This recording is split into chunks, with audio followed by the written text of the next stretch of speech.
This Oilers team is absolutely buzzing right now. You've got a Zach Hyman, who no other player in NHL history has ever recorded 10 hits and been a +5 in a game, let alone the 2 goals and 1 assist he had on top of that. Yeah, the first player to ever record that stat line in the playoffs, Zachary Martin Hyman. Speaking of Hyman, his career high in hits for a season is 117.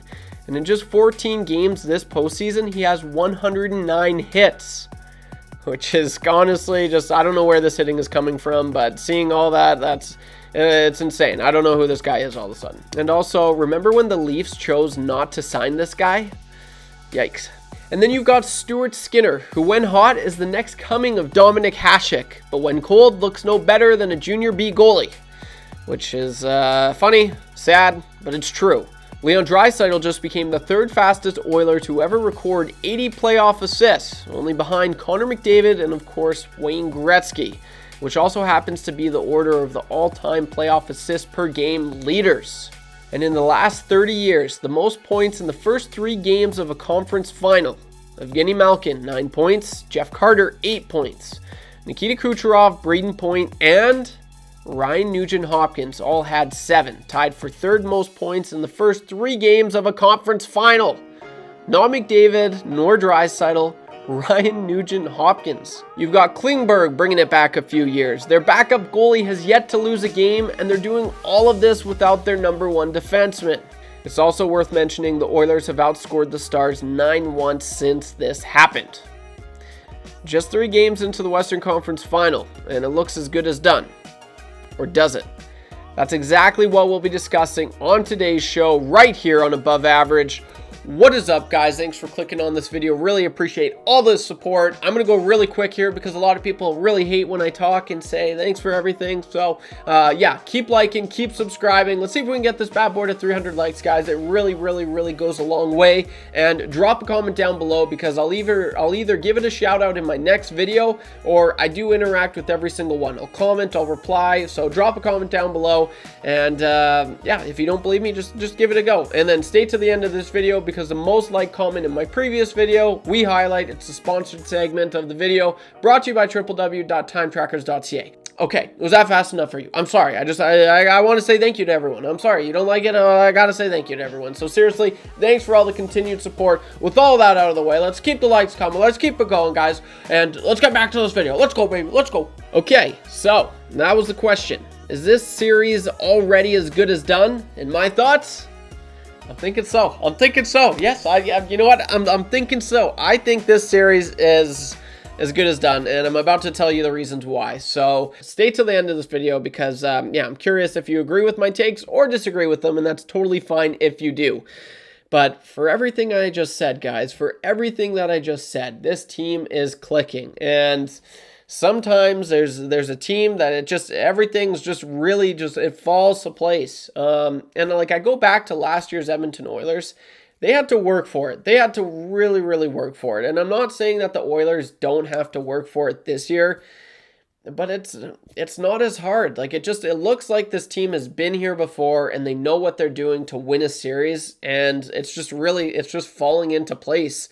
I look at last game and there's no way the Oilers are winning that game a few years ago. There's just no chance in hell. Like this team is built different than years previous, and I think it's really starting to show. I look at it the year that the Vegas Golden Knights won the Stanley Cup, they went through the Oilers, and I just thought that whole series, like they're getting all the bounces. Everything is just really working in the Vegas Golden Knights' favor.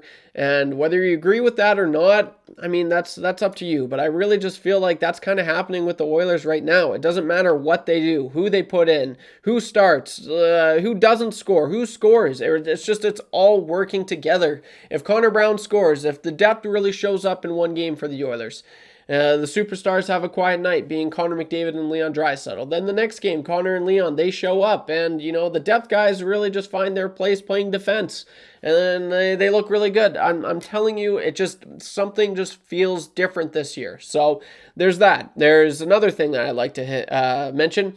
Rupe Hintz, the Dallas Stars, the number 1 center, who's just a stud, and I don't think he gets the love that he really should deserve because he's awesome. He's fun to watch, man. He's one of few underrated players in the league. I'd throw Adrian Kempe in the mix as well, but Rupe Hintz is an absolute stud, and he's injured. And looking back at that play, drop a comment down below. Should Nurse have gotten a major there? I mean, by definition of, if the slash does come to an injury, according to definition, it actually should have been a major, and I didn't know that. But my thoughts on the whole play happening, when I saw it first, I'm like, I've seen this play happen hundreds of times. I've watched hockey my entire life, and I've never really seen a guy fall like that. I haven't. So I was just like, okay, Rupe Hintz is the exception here. He just got, it's just a fluke, But looking back at it, maybe, I mean, you can't really ignore the definition, which is, it's tough to say. So, I mean, technically it should have been a major, but I don't know what the refs were looking at or what they heard, because it should have been called, but it wasn't. So maybe it was a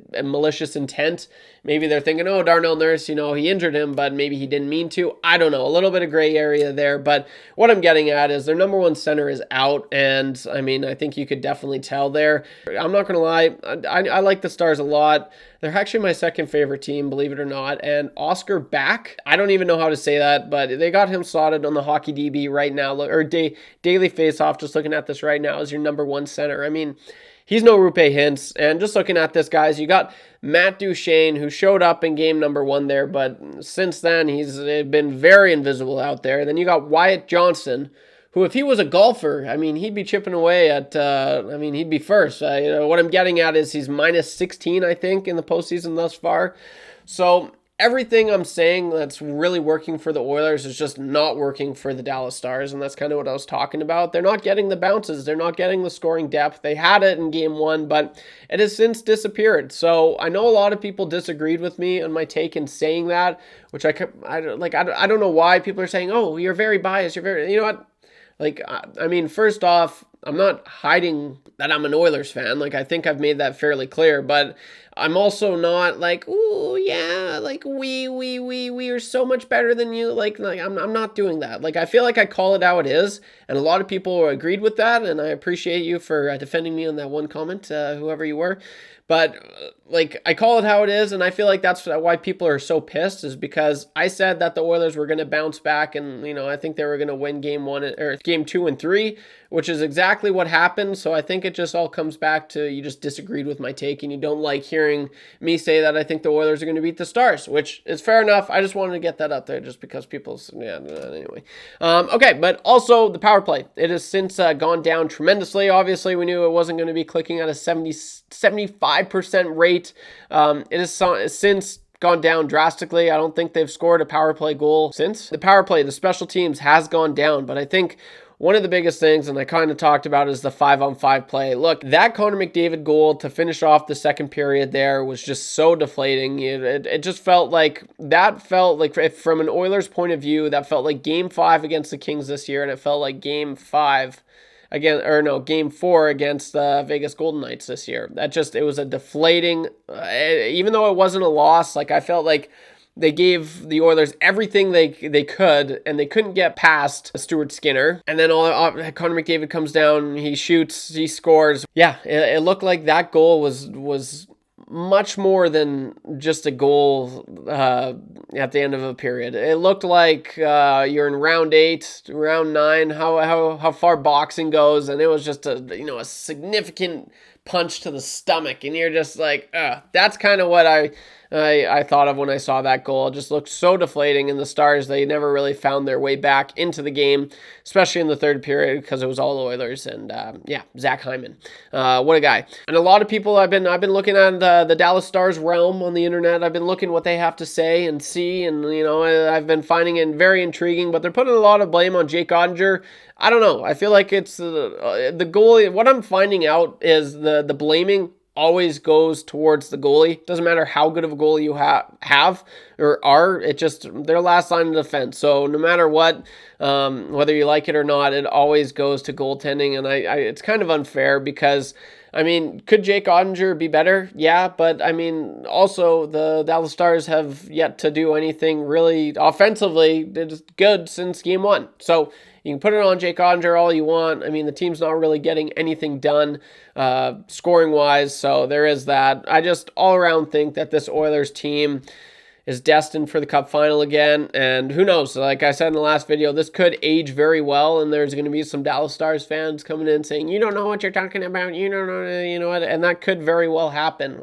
They're still a very good team. They're a Final Four team. Any, you know, hockey fan or hockey analyst predicted this team to go far this year. A lot of people picked them to win the Stanley Cup this year. So there's a reason where they are right now in the Final Four. But I'm telling you, there's just something about this Oilers team. And, you know, so, I mean, if you made it this far, I'm saying I mean a lot. I'm noticing. I'm saying I mean a lot in this video. But if you made it this far, I really do think this series is as good as done.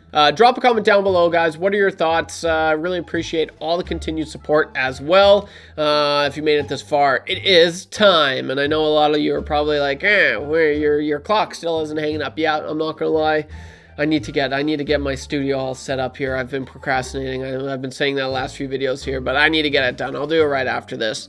But it is that time of the video, brought to you by www.timetrackers.ca, where they work around the clock for you. It's an Alberta-based company, Canada-based. They got clocks all over Canada, Alberta. It's pretty cool.